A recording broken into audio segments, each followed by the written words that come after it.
The Mongolia trip came about when I was doing theatre forum, and Oshan said there's a chance to go across the world to Mongolia, and everyone was interested at the time. A few were backing down because they thought it'd be dangerous travelling through Russia and stuff by train. So I went for it anyway, applied for it. I had to send an application form in, a bit about what I've done and how I'd benefit the trip and stuff. So I did that, and they called me back in. And when they called me back in, there was 16 of us. We were all in this big room together, played games and stuff together, and basically a selection process for who was going to go on the trip. And we had an interview at the end of the day. I did a bit of the theatre forum stuff that we'd done in to help me get selected. So we had an interview in this room, and she said she'd get in touch with us within a few days. She got in touch with us, and it turned out myself and Kyle were going, so I was quite happy about that, someone that I knew going with me. Basically the trip itself was about travelling by train and not plane to Mongolia, because it was all about carbon emissions and stuff, and being good for the environment. So basically we travelled by train there, and on the way we did a lot of workshops about climate change, and we learned stuff about climate change and stuff. And about halfway through the train journey, we switched to making our own workshops and how we're going to deliver them, because we got told we're going to be delivering workshops to Mongolian youths and stuff about climate change, and that was a bit of a shock. And it was also a bit about going over there, meeting Greenbelt, which are an organisation similar to Dyfodol, work on social issues and environmental issues and sustainability. So it was about meeting them and seeing if we could help their group, because Dyfodol was set up before I joined it, and a few of the people there knew what Dyfodol was all about. So, it was about helping Greenbelt get some recognition in Mongolia and getting a voice there a little bit.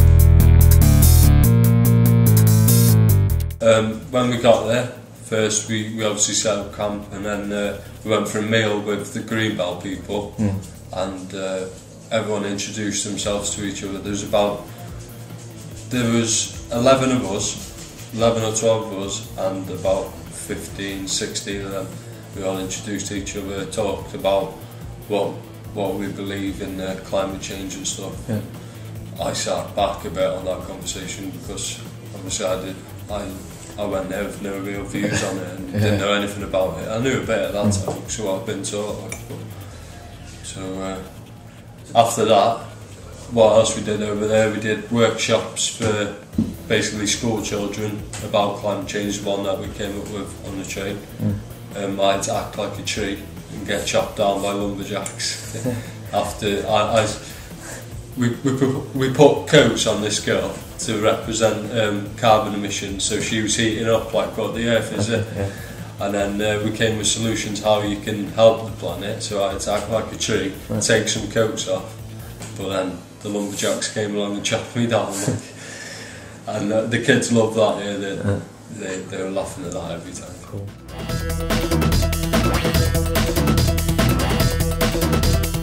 I liked the fun of the workshop, how they didn't take it too seriously, and we were over there voluntary working, but we got enough free time to check our Facebooks, just chill out and explore a bit of Ullan Batur, which is where we were.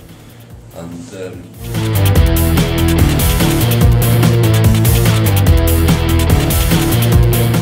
yeah, definitely, because obviously I've travelled a bit of the world now. I've been through Warsaw, Poland, where the European Championships going to be held. I've been to Moscow.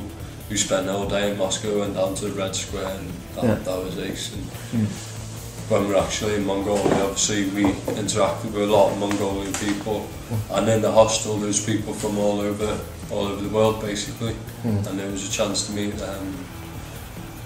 We also met a bloke from Britain who moved to Mongolia, and now he's an English teacher there, and he said that anyone could go to Mongolia and just be an English teacher. You don't even have to speak Mongolian. So it's showing me that I can can even go and live there if I want. So. And another good thing is the climate change stuff and the environmental stuff, that's helped me know more about that. Yeah. And care about it a bit as well, to be honest. Cool. And it helped my confidence with giving the workshop in front of Mongolian kids, where they had to be translated as well. Yeah. And the group also selected me to speak in front of the environmental minister of Mongolia, which is like obviously quite an important member of parliament, isn't it?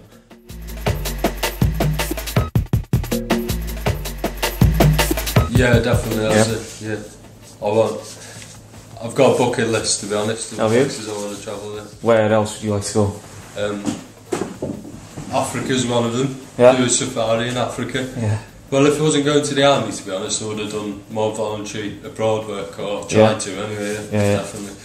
But now it's Africa, safari, Hawaii for a hula party, Thailand, New York, and Australia, the main places. Brilliant. So how do you feel about spending time with the same people? Were you nervous about Well, to be honest, at the beginning, I didn't really know anyone that much, but we had done a bike ride to Cardiff, and we'd had a few meetings and stuff. And to be honest, at the start, I wasn't sure I was going to get on with everyone. I thought it'd be like, so you couldn't get away from them and doing your head in, like. But it turned out everyone was decent, and everyone was pretty easy to get on with, really. Yeah. No one was really causing a fuss, like, didn't have any problems, really.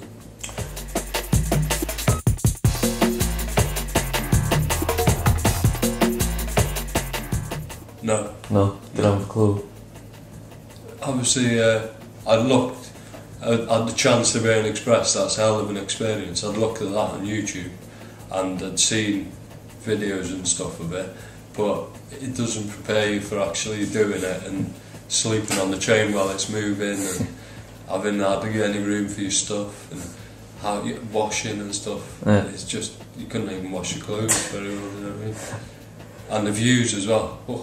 Some brilliant views. When we're going through Russia, there's a lake, and apparently you can fit the whole of Wales into that lake. Yeah, it looks like looking at the sea, honestly. It takes hours to get past it as well. Amazing. So it surpassed my expectations, definitely. By much.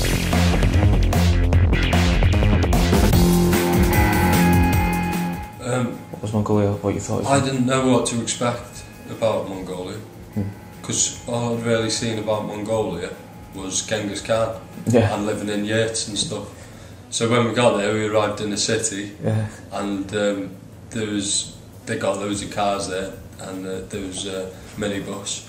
I got in a car with this bloke, like a proper cool Mongolian bloke, and we just went for a cruise through the city. It was wicked, man. Yeah.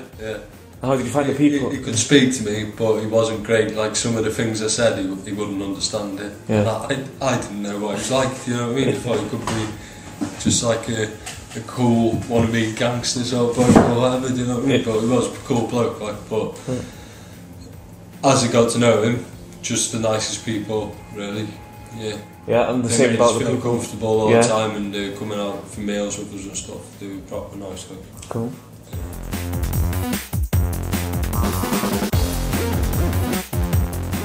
Best thing. We went to Bogdan, and that's a place out of the city of Mongolia, because I think it's 60% of the population don't live in the city. They live in these, like, in Russian they call them yurts, which is a tent in Russian. So it's a bit like a tent, but Mongolians don't like that because they see it as their home, so they call it a ger. And they have their own cattle and everything, and they live off their own cattle basically. But there was a few gers where they had Sky Television and so obviously they've modernised a bit, and they have motorbikes and stuff, like. And well, the best thing is we went to a place where everyone lived like that, and they had their own school, and we delivered our workshop on climate change to the kids, like. And that was wicked, because they sung to us and stuff after.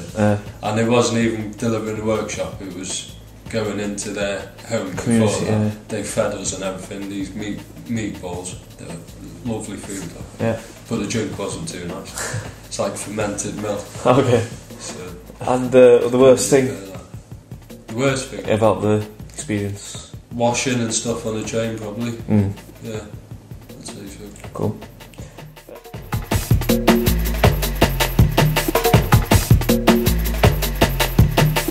Well, yeah, definitely, because it's broadened my horizons on travelling and stuff.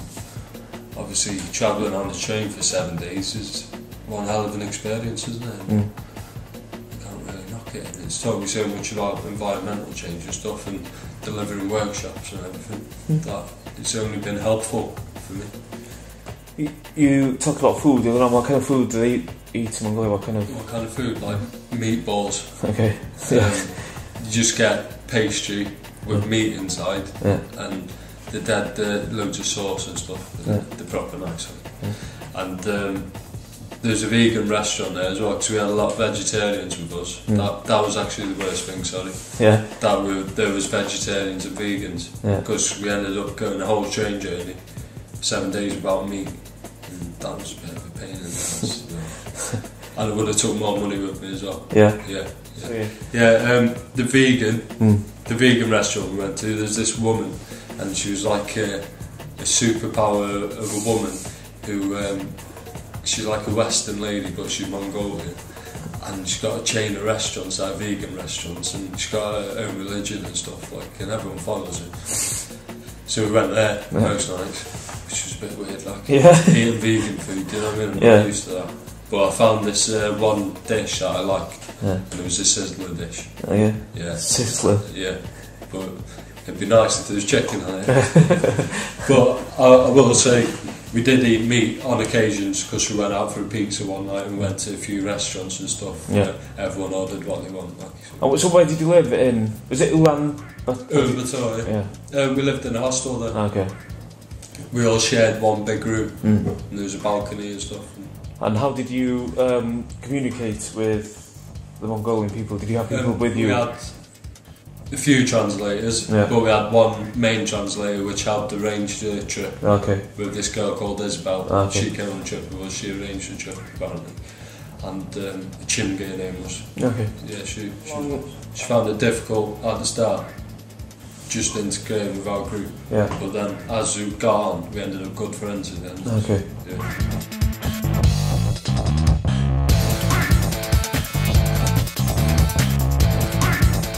Without stopping? Well, we'd stop every 5 hours or something like that. At most. Yeah.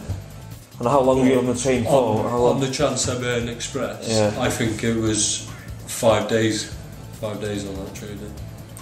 Which is obviously quite a long time. And before that, we'd been on a sleeper train for 2 days as well. Okay. So 8 days nearly on a train. No, it was 7 days, I think. 6 or 7 days.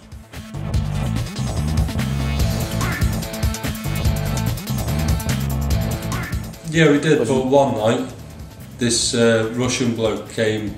We were all having a meeting about the day and how it went and stuff, and just like having a chat, you know. Yeah. And it was nice and everything. No one was worried or anything. This Russian bloke fucking popped his head into the room, and he had a massive cut on his nose, and he was pissed or something, or off his head or something, and he was like saying stuff in Russian, looking at us all like that.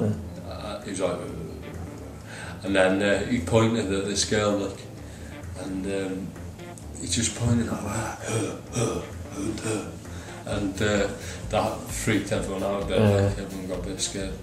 But the bloke from the group called Robin, he got up and like went to speak with him, took him outside sort of thing, speak away from the group, and I was there like, fucking hell, what's happening? I was a bit worried, you know what I mean?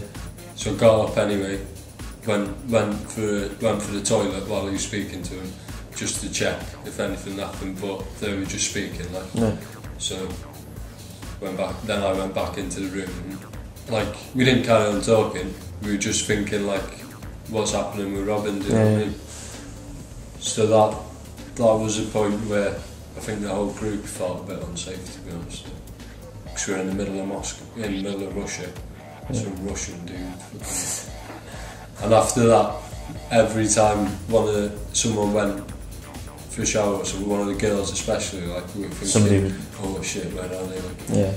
And we couldn't find Rosie one. Like normally we're all quite close together. We even had this system called MonGOlia. You shout MonGOlia, so, and then we all had numbers. Shout your number out, so we know everyone was there. Okay, okay.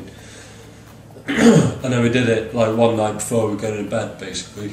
And there was a girl that wasn't there, Rosie her name was, we didn't know where she was. So a few of us went searching the train for her, thinking the Russian bloke we got hold of or something. Yeah, and where was she? And did you find her? Yeah, she'd gone for a shower, like just have a wash in the sink. Okay. So we felt a bit silly about that. Yeah. But then I was charging my phone. Yeah. At the end of the thing, you can charge your phone on the corridor. Yeah. And there was this Mongolian bloke or Chinese bloke charging his phone as well. And he came up to me, put his phone on charge. He said, "My phone there, your phone there." He said that both our phones there, yeah. So I was like, "Yeah, alright." And then went back on my phone later on. His phone wasn't there, but I didn't notice. Like, and then he came back to me later on that evening. He's like, "Where's my phone? You have my phone, charge." And I was like, I haven't took it. It was like I left it there. Do you know what I mean? And someone had took it. So he was carried on coming and pestering me and stuff like, "Where's my phone?" Is it accusing you basically? Yeah, accusing me of taking his phone. So that got a bit close to getting a bit heated. Heated. Yeah, that's weird. But apart from that, nothing.